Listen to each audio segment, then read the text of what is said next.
माननीय अध्यक्ष जी, बहुत बहुत धन्यवाद मौका देने के लिए। मैं माननीय अध्यक्ष जी ना तो सत्ता पक्ष से हूं ना विपक्ष से हूं, मैं बीच के रास्ते से आया हूं और लोगों की भलाई करना चाहता हूं। मैं आदिवासी इलाके से चुनकर आया हूं और सदन में उपस्थित 230 सदन के सदस्य हैं। हम सबके हाथ में प्रदेश का वर्तमान है और भविष्य है। मैं पश्चिम मध्य प्रदेश से चुनकर आया हूं, रतलाम जिले के सैलान से। मेरे इलाके के अंदर में पास में पड़ता झाबुआ जिला, अलीराजपुर जिला और धार भी पड़ जाता है। वहां से भी अपनी अपनी कॉन्स्टिट्यूएंसी से माननीय सदस्यगण यहाँ मौजूद हैं। आदिवासी इलाके में सदियों से आदिवासी लोगों को कहीं कहीं बेदखल किया जाता है अपनी जमीनों से, और कॉर्पोरेट उद्योगों के निर्माण के लिए जमीनें दी जाती हैं। मैं फिर कह रहा हूं, मैं बीच के रास्ते से निकलना चाहता हूं।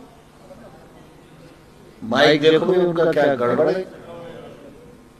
मैं बीच के रास्ते से निकलना चाहता हूं ताकि लोगों का भला हो सके। अगर उद्योग बनते हैं तो आदिवासियों की जमीनें जारी हैं, पहले वहां के लोगों से बात किया जाना चाहिए। उन्हें कहीं न कहीं उनकी परमानेंट आजीविका सेटल करने के लिए पहले उनका समाधान दिया जाना चाहिए। और मेरा सदस्य होने के नाते यहाँ मुझे अवसर मिल रहा है बात रखने का। तो आदिवासी इलाकों में जो बड़े बड़े डैम बनाए जाते हैं, बड़े बड़े तालाब बनाए जाते हैं, मेरे यहाँ पर मत है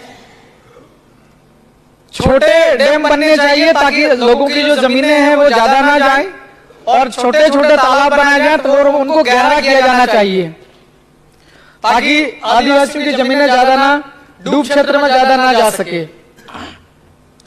और अगर आदिवासियों की जमीनों पर ध्यान न दिया जाए और लगातार विकास की दौड़ में भागा जाए, आदिवासियों की आवाज को सुना न जाए, तो जो अनपढ़ और अकुशल आदिवासी हैं वो अपनी जमीनें चली जाएगी डैम में। जो भी कंस्ट्रक्शन बनता, चाहे 8 लेन रोड बने, चाहे कुछ भी निर्माण कार्य बने, तो ये अनपढ़ और अकुशल आदिवासी जो लोग होते हैं ये नगरों और महानगरों की ओर जाएंगे और भटकेंगे। इन्हें काम मिलेगा नहीं, अकुशल लोगों को काम नहीं मिलता, चाहे छोटे शहर जाओ बड़े शहर जाओ। और आदिवासी इलाकों में एक समस्या है, मैं आपका ध्यान माननीय अध्यक्ष जी महोदय आपके माध्यम से अवगत कराना चाहता हूं। आदिवासी इलाकों में ग्राम वार डायरी सिस्टम चलता, अवैध तरीके से शराब बिक्री करने के लिए। इसमें रेवेन्यू जनरेट होता है या ना होता है ये मुझे इसका आइडिया नहीं, मैं अगली बार स्टडी करके आऊंगा। डायरी के आधार पर शराब की बिक्री होती है, लोग बहुत बिगड़ते हैं साहब। इस पर मंथन होना चाहिए। ये जो माननीय राज्यपाल महोदय का जो अभिभाषण है इसके ऊपर में संशोधन किया जाना चाहिए कि एक लूपहोल है इसमें।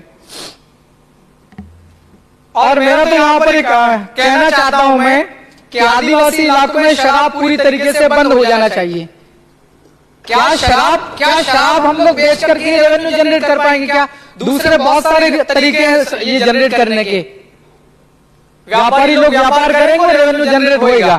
आदिवासी इलाकों में शराब पिलवा के लोगों की जिंदगियां बर्बाद हो रही हैं रेवेन्यू जनरेट करने की इस बहाने। और ग्रामीण क्षेत्र की जो स्कूल है वहां की हालत बहुत ज्यादा खराब है। मेरी कॉन्स्टिट्यूएंसी सैलाना पड़ती है, वहां भी हालत खराब है।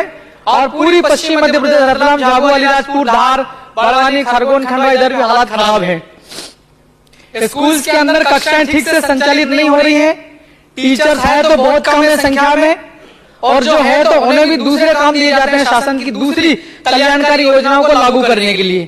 कक्षाएं ठीक से संचालित नहीं होती। पढ़ाई में क्वालिटी एजुकेशन दिया जाना चाहिए, मैं ये ध्यान केंद्रित करना चाह रहा हूं।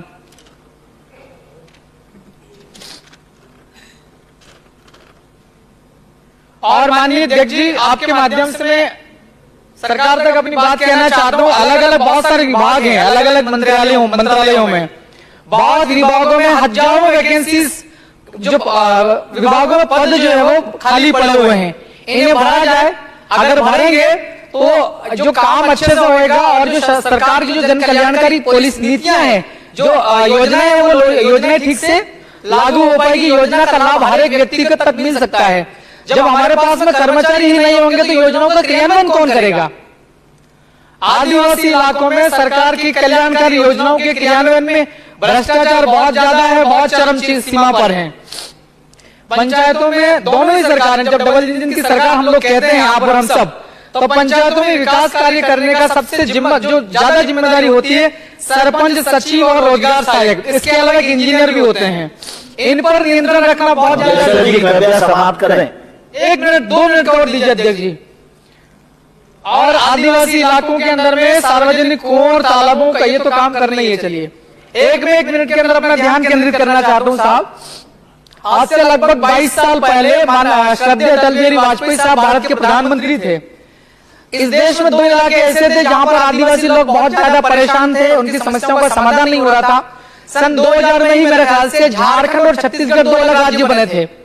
तो मैं यहाँ ध्यान आकर्षित करना चाहता हूँ, अभिभाषण में इस बात का जिक्र न हुआ हो, लेकिन मैं कानून का पालन करते हुए हमारे इलाके जो आंदोलनकारी लोग उन्हें भी हम लोग शिक्षा देंगे। हमें कानून का पालन करना हो, भारत के संविधान को मानना है। बिल प्रदेश राज्य की मांग पिछले कई सालों से हो रही है। मध्य प्रदेश, अपना राजस्थान, गुजरात और महाराष्ट्र, 4 राज्यों का जो भील आदिवासी बहुल वाला इलाका है, हालात बहुत ज्यादा खराब है आर्थिक तौर पर।